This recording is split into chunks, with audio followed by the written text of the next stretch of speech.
Assalamualaikum warahmatullahi wabarakatuh, teman-teman. Bagaimana kabarnya? Semoga dalam keadaan baik selalu. Kali ini saya akan menengok entok dragon yang dulu pernah saya review. Ini kita masuk dulu ke kandangnya. Ini entok-entoknya, entok-entok dragon yang pernah dulu saya beli. Ini penampakannya. Nah, ini entok dragon yang dulu saya beli kecil, kemudian saya besarkan. Sekarang sudah cukup besar, tapi memang bulu-bulunya memang ternyata blorok-blorok, ada ini tidak full hitam ya. Ini nggak tahu nanti kedepannya akan mutasi atau tidak ini untuk yang blorok-blorok ini. Penampakan entok dragon, usianya lali aku berapa ya, sudah lupa teman-teman. Ini dulu sempat kena penyakit, jadi perkembangannya memang kurang optimal. Selain juga juga agak sedikit terkena, saya nggak cukup waktu untuk konsentrasi di entok sehingga ini dirawat oleh bapak saya. Ini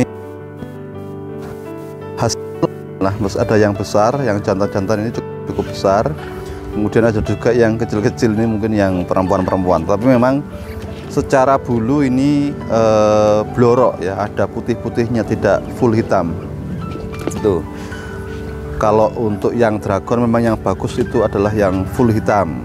Nah, ini memang mungkin kalau mau dipelihara ini perlu diseleksi. Saya memang belum pernah memelihara dari kecil sampai besar untuk entok dragon. Apakah yang blorok-blorok ini nanti akan mutasi ke hitam, lebih banyak dominan hitamnya, atau sampai besar juga akan blorok-blorok seperti ini, saya juga belum tahu ya. Mungkin teman-teman yang pernah membesarkan entok dragon yang awalnya putih-putih seperti ini, apakah bisa mutasi ke hitam atau tidak, silahkan tulis di kolom komentar. Baik teman-teman, yang perlu saya sampaikan pada kesempatan kali ini bahwa di musim seperti ini banyak sekali peternak yang mengaku terpaksa menjual entok-entoknya atau mengurangi populasi entoknya karena pakannya itu mahal. Jadi memang di beberapa wilayah harga katul itu sampai mencapai harga 5.000, dan ini memberatkan peternak ya. Jadi keluhan peternak tidak hanya mahalnya pakan pabrikan, tapi juga pakan yang utama ya, ini bekatul, ini juga dikeluhkan karena harganya mencapai Rp5.000 per kilo. Nah ini nah, pada kesempatan kali ini saya ingin membagikan tips informasi bagaimana cara mengatasi tingginya harga pakan entok. Teman-teman yang saya hormati ya, yang berbahagia, memang tantangan terbesar dari peternak entok itu adalah di soal pakan, karena jumlah pakan yang dibutuhkan untuk entok itu cukup besar atau cukup banyak. Karena itu pakan yang kemudian kita berikan itu betul-betul harus memenuhi kadar nutrisi yang cukup sehingga entok-entok itu bisa berkembang atau tumbuh dengan sehat. Nah, ada dua sebetulnya tips cara mengatasi harga pakan yang tinggi atau kita terbebas dari harga yang tinggi. Yang pertama, yang perlu teman-teman lakukan adalah ketika harga pakan tinggi itu adalah mengurangi populasi entok. Jangan sampai kemudian dompet kita itu terkuras karena untuk membeli pakan entok yang mahal ya. Jangankan untuk pakan entok, beli beras saja susah ya, apalagi habis untuk pakan entok ini, jangan sampai terjadi. Maka ketika harga pakan tinggi atau teman-teman itu kesulitan membeli pakan entok, maka bisa mengurangi populasi entoknya. Misalkan yang dulu itu 50, bisa dikurangi separohnya. Ini untuk mengurangi beban produksi atau beban pakan yang teman-teman tanggung begitu. Nah, ini bisa dijadikan siasat atau strategi ketika memang harga pakan tinggi, maka entok-entok yang sekiranya berkualitas jelek silakan itu dikurangi, atau entok-entok yang jantan begitu bisa kemudian dikurangi.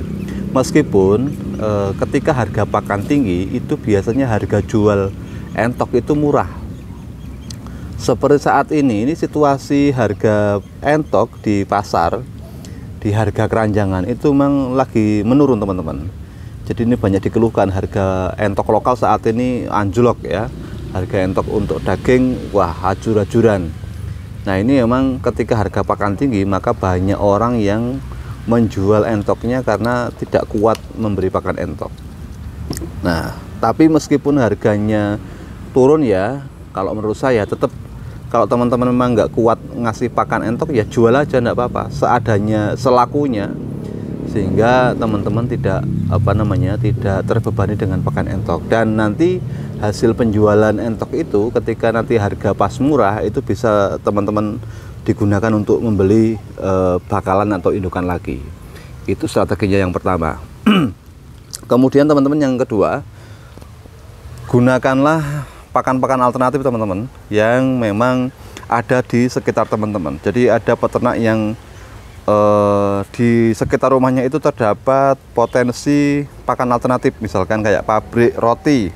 Pabrik roti itu biasanya ada yang BS begitu, itu bisa kemudian dimanfaatkan untuk pakan entok, roti-roti BS-nya. Atau pabrik-pabrik makan pabrik-pabrik bakpia, itu juga bakpia yang BS bisa kemudian digunakan, dibeli untuk pakan entok.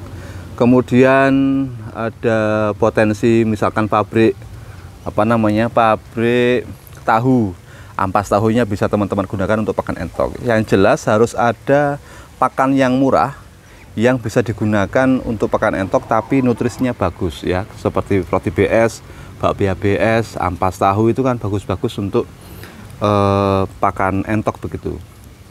Nah, atau juga teman-teman bisa memanfaatkan keong sawah. Keong sawah hari ini kan cukup melimpah karena ini musim hujan. Di sawah itu banyak sekali keong sawah yang kemudian bisa kita ambil digunakan untuk pakan entok. Nutrisinya juga bagus, proteinnya bagus, yang bisa kemudian memicu pertumbuhan baik untuk anakan entok maupun untuk indukan entok. Atau masih banyak lagi lah pakan-pakan alternatif yang lain. Intinya kalau teman-teman memang hobi atau suka ternak entok, maka jangan sampai pakan itu menjadi masalah ya, atau pakan itu menjadi beban bagi teman-teman.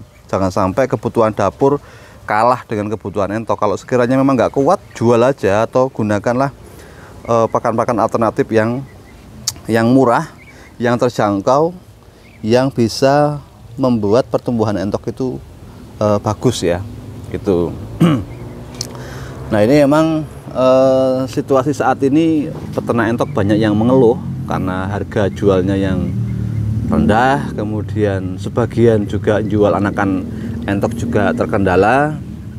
Ya maka strateginya harus tepat ya agar ternak entok bisa berjalan dengan lancar.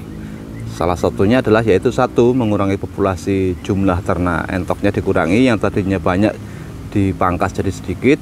Kemudian bisa menggunakan bahan pakan alternatif yang ada di sekitar teman-teman. Kalau misalkan di wilayah teman-teman tidak ada bahan atau pakan alternatif yang bisa dimanfaatkan, saya sarankan untuk tidak ternak entok. Sekali lagi, bagi teman-teman yang wilayahnya itu tidak ada potensi pakan alternatif, maka saya sarankan untuk tidak ternak entok, karena nanti akan membebani teman-teman semua. Kalau pakannya beli gatul, jagung, semuanya beli semua, nanti akan tidak sebanding ya, tidak sebanding dengan harga.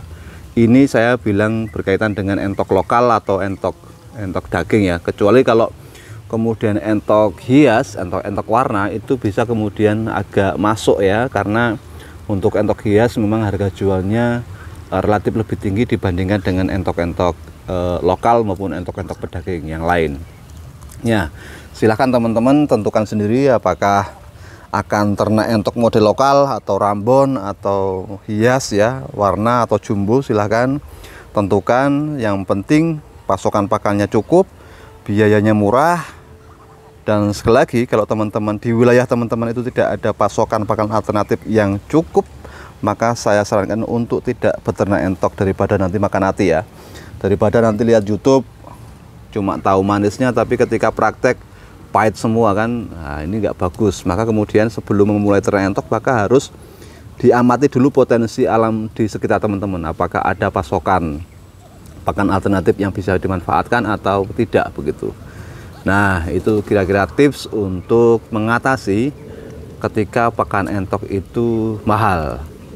Nah, sebetulnya saat ini sebetulnya juga merupakan waktu yang tepat bagi teman-teman untuk beternak entok ya. Tapi karena apa? Karena hari ini itu sudah Sa'ban ya, sudah nisfu Sa'ban.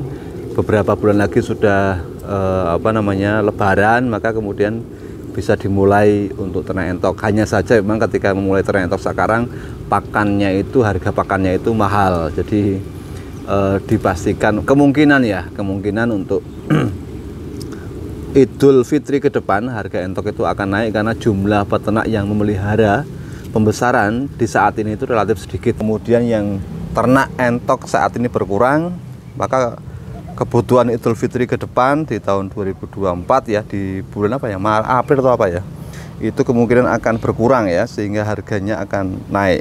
Nah itu siklus pasar yang wajar terjadi ketika pasokan barangnya nggak ada atau berkurang, maka harganya akan naik. Itu teman-teman sedikit tips dari saya, semoga bermanfaat ya. Doakan entok-entok saya meskipun sedikit bisa tumbuh sehat ya, bisa berkembang, dan semoga bermanfaat. Sampai jumpa di video berikutnya.